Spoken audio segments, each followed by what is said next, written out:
Welcome back, everybody, to our Great Minds in Philosophies series. We're continuing looking at various aspects of political philosophy from the perspective of Immanuel Kant. And the previous lesson spent some time talking about, first of all, the ways in which Kantian ethics contributes to his political philosophy, his political theories, and how you can't really separate the two.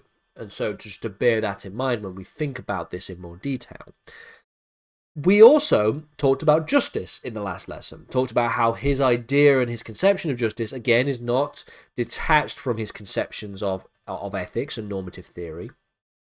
And it is deeply interwoven with the basic ideas relating to things such as dignity, autonomy, and duty, and the moral law, and rationality, all of these ideas that we've already explored in previous lessons. Well, this lesson is going to continue exploring some political philosophical ideas, focusing on the concept of the social contract in this lesson.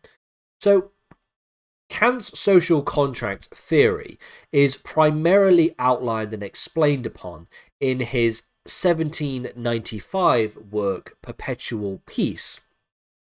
Really what this is an extension of his moral philosophy and the sort of politicization, if you will, of his moral philosophy. Of course, you can take Kantian deontological theory and you can throw it into the realm of political philosophy and see what you get, and get some kind of results, if you will, in relation to that.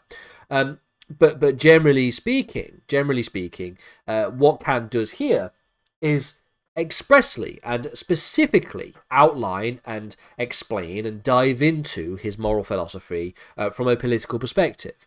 He argues fundamentally, if we're going to just sort of take his basic premise from the beginning, he argues that legitimate political authority arises from a social contract where individuals are rational, where rational individuals agree to form a civil society that is governed by laws that they themselves would rationally endorse.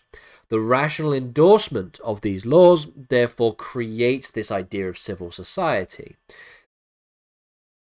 So that is basically the social contract theory that is constructed here by Immanuel Kant. And you can see fundamentally that what he is doing here is presenting the social contract theory as part of quite a foundational element of his normative ethical theory, the idea of rationality, the idea that the social contract is formulated through rational individuals agreeing to be governed by laws that they themselves would rationally endorse. So from this sort of mutual agreement that individuals are going to be governed by laws that are rationally endorsed upon by them, from this we see that is where we get a social contract. And it is from this social contract that legitimate political authority arises. So if you want to think about the grounding of political theory in a Kantian perspective, you might ask, well, where does political authority find its foundations? According to Kant, and according to this particular slide here, it is through the construction of a social contract. In Kant's view, the social contract establishes this idea that he describes as the principle of right. The principle of right holds that individuals consent to a common set of laws to secure mutual freedom and protection. So there is a sort of mutual recognition among rational agents, rational individuals. This mutual recognition here is essentially described as a principle of right, and that they essentially come together and agree to and consent to a common set of laws, and these common sets of laws secure the mutual freedom and protection of individuals. This contract, is not a historical event necessarily. It's not like the signing of the creation or whatever of the Declaration of Independence in America, or the creation of the US Constitution, or anything like that. but it is instead a hypothetical construct that reflects the rational choice of individuals. So it is a way to essentially describe how rational choice of individuals can be explained using just ordinary language. We can understand it as a sort of a contract that, like I said, reflects a rational choice of individuals to live under a system of law and to ensure justice and equality. That is the idea of the social contract in that regard. In terms of how this then goes and extends to his political philosophy more broadly, Kant was historically a big advocate of this idea known as republicanism, a republican form of government. The idea of republicanism is characterized by a system where laws are enacted by representatives, and that these representatives are essentially individuals who are elected, generally speaking, and these representatives create laws, as I've just mentioned there, and that there is a consistent set of principles of freedom and equality of individuals, okay?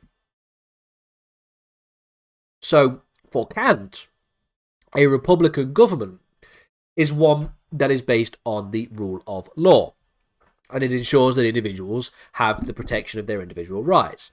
And we can understand why this is the grounding of his idea of a republican government, because we know from his normative ethical theories that individualism and autonomy are very, very paramount in his conception of ethics and moral philosophy. So when we think of republican form of government, we're not necessarily thinking of a political party. We're not talking about like the Republican Party in America, for example. We're talking about a system of government which creates and is characterized by representative democracy, consistent with basic principles of freedom and equality. In fact, the US system of government is in fact quite a strong representative of republicanism. But in the sense that there are representatives that vote to elect, that you elect, and that vote on laws and create laws. There are principles of freedom and equality which are constructed by a constitution and their amendments that are essentially entrenched within the US system, and this therefore protects an individual's rights, protection of their individual rights and their own individual autonomy. In a republican system, therefore, laws must be made according to what he describes as principles of public reason. This means that laws should be justifiable to every rational being and be able to withstand public scrutiny. So let's say we're a republican system of government and we want to create a new law. A new law doesn't necessarily have to be agreed upon for everyone. When we talk about this republican system of government, you can have people that maybe have some potential issues with that new law, but not that it is agreed upon or advocated for by every single person, but that it is just justifiable to every rational being. So every rational being might think, well, there might be other ways in which we can construct law in such a way, but nevertheless, as a rational being myself, I am able to understand and I am able to justify the existence of this law. And secondly, it must be able to withstand public scrutiny. If people start to criticize the law, and we go through a process of critiquing the law and trying to nitpick all the different finer details of it, and then the law fundamentally falls down, and we can come to the conclusion that it is fundamentally contradictory, then this is a law that would not be justifiable. Again, this is rooted in the idea of universalizability and respect for all individuals as ends in themselves. Ideally, a system of republican government should be accepted by all rational beings. So a law that is passed should be accepted by all rational beings in relation to this system of society, because if not, then you're not necessarily adhering to these basic principles of the categorical imperative.